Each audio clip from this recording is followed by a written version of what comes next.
네, 다음은 아모레퍼시픽을 한번 봐드리겠습니다. 22,900원에 20%를 매수하셨네요. 전망 부탁드립니다. 이런 말씀을 해주셨는데요.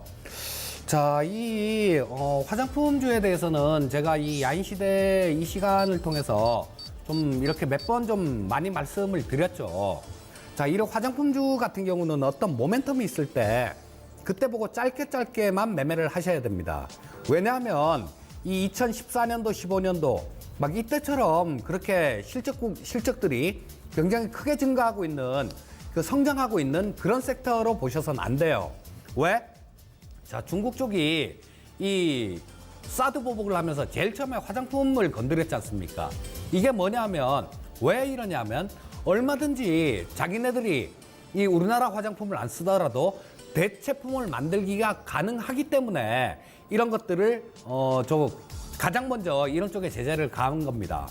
그리고 우리나라 마찬가지였잖아요. 옛날에는 뭐 저 화장품 외국산 화장품 이런 거 쓰다가 지금 같은 경우는 거의 뭐 우리나라 국산 제품을 거의 쓰지 않습니까? 중국 같은 경우도 마찬가지라고 보셔야 돼요. 자, 이제는 화장품 정도는 중국도 자기들이 만들어 쓸 수 있다라는 생각이에요.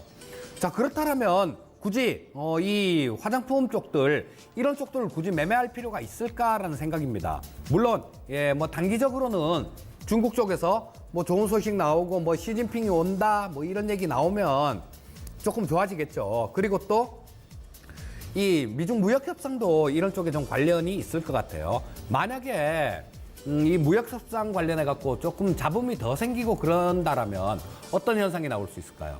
중국 같은 경우는 아무리 부양책을 쓰고 그러더라도 조금 힘들어질 수 있습니다. 그렇다면 뭐 우리나라 화장품들 이런 쪽들보다는 국산 화장품을 선호할 가능성이 많아요. 자, 그러면 중국이 좀 살기가 나아지면 어떻게 되겠습니까? 우리나라보다 질 좋은 것들이 많죠. 일본이나 유럽 쪽 화장품들 이런 쪽이 우리나라보다 질이 좀 상당히 좋은 것들이 많이 있어요. 좀 어설픈 그런 쪽이다라는 거죠. 그래서 중장기적으로는 이 화장품 쪽들 같은 경우는 들고 가는 건 반대 의견입니다. 하지만 지금 단기적으로 빠지긴 참 많이 빠졌어요. 빠지긴 많이 빠졌기 때문에 자, 기술적 반등 정도 그 정도는 노려볼 수 있다라는 판단이 들고요.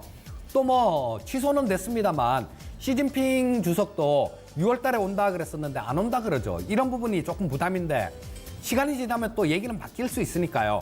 일단 지금 현 가격대에선 보유하십시오. 보유하시고 근데 20만 원 이상 가게 되면 조금 저항받을 가능성이 있습니다. 그 구간에서는 단기적인 관점에서는 매도했다가 밑에서 다시 잡는 전략 말씀드리겠습니다.